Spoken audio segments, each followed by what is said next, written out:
Okay. So this one is let me see.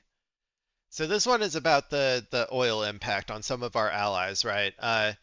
So I'm assuming everybody like kind of understands which countries in like East Asia are like aligned with America versus which ones aren't. But the Philippines is one that like is essentially another sort of bulwark against China to an extent. Like they're similar to Taiwan, but they're not as much of our like primary partner or whatever as Taiwan in terms of counterbalancing China.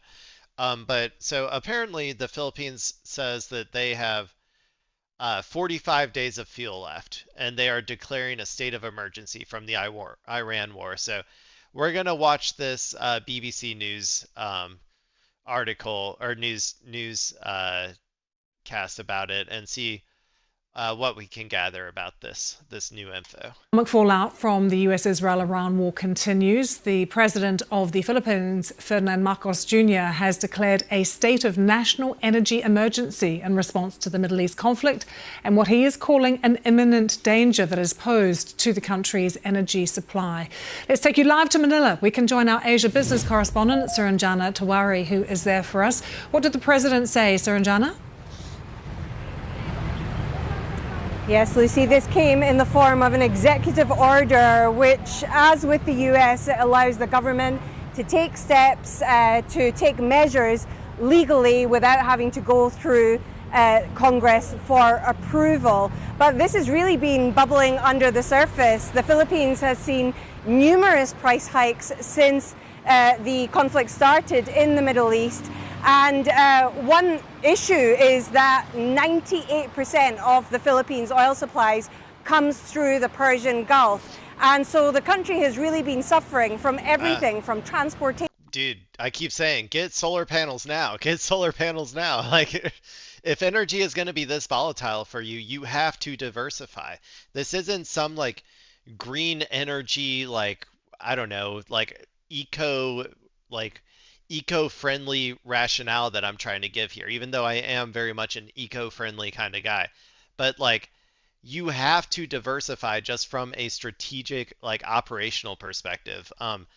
The only reason that Cuba is even partially has energy at all right now is specifically because of solar panels. So you got to transition faster if you want to be able to like survive this new era of global conflict. To the price of rice, which has more than doubled as well, because of course rice has to be transported from wherever it's imported from into the cities and out to the rural areas as well. There was another rate hike just today, and that takes the price of diesel and petrol as well to more than double since the conflict started. So what does this executive order mean? Well, it gives the government powers to control the distribution of food. It also is able to control movement and so reduce the reliance on energy as much. And there's also a big question mark because there were demonstrations organized for this coming Thursday and Friday. Emergency powers generally mean that the government can stop those types of demonstrations, but we've not heard anything about that just yet. They're going to go full Iran on the protesters, guys. All 30,000 protesters are going to get killed. They're going to, go full Ayatollah on them. They're obviously protesting over the hardship that all of this is causing. Has there been any commitment from the president, Suranjana, for cash or for financial assistance for ordinary people? Yeah, there's been subsidies. There's been handouts of subsidies and long queues in order to get them. But, many drivers of buses, there are these open buses that you have here in the Philippines that most people commute on. They're very colorful, and it's estimated that in Manila alone 9 million people use those every day. But the drivers that we spoke to said those subsidies are not enough to cover the rent of those buses, and that they really need help with being able to increase prices, fares for their customers, and that's something else that the government controls. So perhaps with these measures that could help as well.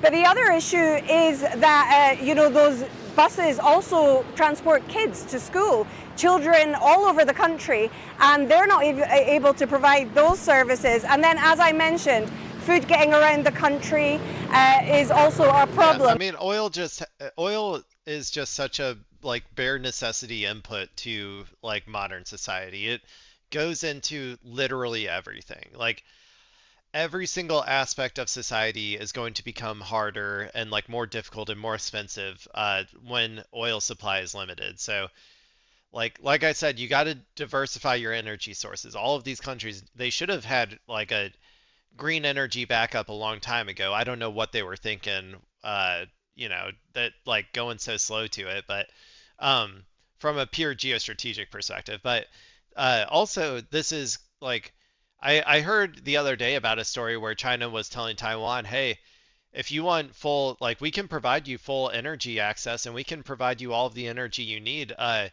if you just want to do a peaceful reunification, basically. So, like, um, I think also this will put more strain on Taiwan in terms of like uh the segments of the population who do want to reunify with China compared to the segments that don't. Like as their stockpiles of oil run out and stuff, I think that they're gonna be in a much like thornier position, I guess. And then, like I said before, China's gonna be fine. I think like it was like 25% of their oil or something comes from the Strait of Hormuz, and they're still getting their oil shipped through the Strait of Hormuz because they're allied with Iran. So I think that they're going to be fine, and also they have a ginormous amount of solar energy that they can use to supplement their oil stuff. So it's really the Philippines is just like the first one to fall. Like they're saying like in 45 days they may be like out of oil or whatever. They're gonna go into a full like Cuba situation. Um, but like they're just the first ones. There's also Japan will be the same if this war keeps going on, if the Strait of Hormuz is closed for that long. Taiwan will be the same. Like all of East Asia is going to start having a lot of problems, unless of course America subsidizes their oil in some way, shape, or form, which I think that there would be even more pushback from the American domestic public if they did that. So yeah, I mean they're all fucked. All of East Asia is fucked right now because of what we decided to do. Um, and they are all to like some extent subservient to American interests. Like that's how most of these like non-China aligned periphery countries like that's how they sort of all like envision themselves or whatever. And so they're all publicly going to come out and say that they are like fully in favor of America and like this is all Iran's fault and all that sort of stuff. But I completely assure you that behind the scenes, a lot of these people are really pissed off. Like a lot of the diplomats and heads of these countries are like probably really pissed off that they're being punished so hard for having aligned so heavily with America. And I think it will eventually lead to strategic changes in that alignment. So